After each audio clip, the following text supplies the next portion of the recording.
Hello guys, તો welcome to my mini blog. નાનકડા વ્લોગમાં તમારું સ્વાગત છે. લાઈક, શેર, સબસ્ક્રાઈબ જરૂરથી કરજો.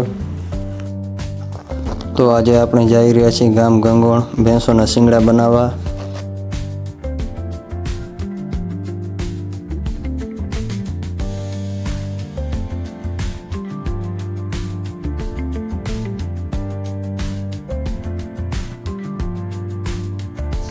તો આપણી સાથે છે લખનભાઈ, જેમને નખત્રાણા જવું હતું.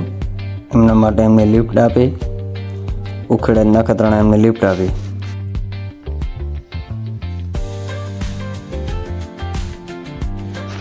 તો ફાઇનલી આપણે ગંગોણ પહોંચી ગયા અને એક ભેંસના શિંગડા બનાવી નાખ્યા. મિત્રો, શિંગડા કેવા બનાવ્યા એ તમારે કોમેન્ટ બોક્સમાં જણાવજો. કોઈને શિંગડા બનાવવા હોય તો કોન્ટેક્ટ કરી વિશાલભાઈ રબારી ઉખેડા.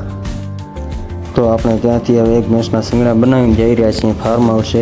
ફાર્મ હાઉસના ઓનરનું નામ છે વિરમભાઈ રબારી. ત્યાં ભેંસોનો તબેલો છે, ડેરી ફાર્મ. ત્યાં આપણે અમુક ભેંસોના શિંગડા બનાવવા છે, તો આપણે ત્યાં જઈ રહ્યા છીએ. તો આપણે ફાઇનલી વિરમભાઈને તબેલાએ પહોંચી ગયા છીએ. તો મિત્રો, તમને હવે જૂની નસલની ભેંસો બતાવું. ભેંસો કેવી લાગી કમેન્ટ કરજો. ટોપ બારની નસલ. તો મિત્રો, આપણે અહીં 3 થી 4 ભેંસોના શિંગડા બનાવવા છે, એ તમને લાસ્ટમાં બતાવું. શિંગડા કેવા બને એ તમારે કોમેન્ટ કરવાની.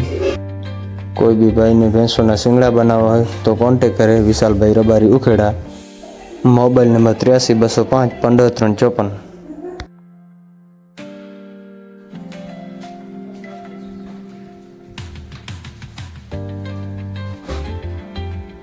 તો મિત્રો, આને બની સિંધણ ભેંસ કહેવાય. આ હવે બહુ ઓછી જોવા મળે. આવી બનાવવા માટે તો ઘણી મહેનત કરવી પડે. તો મિત્રો, આપણે આજ આ ભેંસના શિંગડા બનાવ્યા.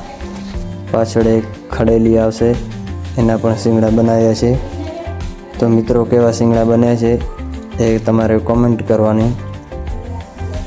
તો મિત્રો, આવી જ નવી બની ભેંસો જોવા માટે અમારી ચેનલને સબસ્ક્રાઈબ કરો.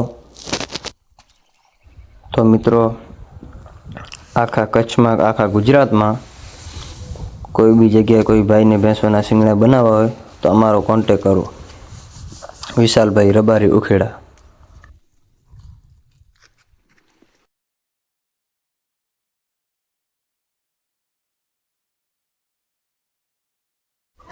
તો હવે આપણે અહીંથી શિંગડા બનાવી અને પાછા ઘરે જઈએ છીએ.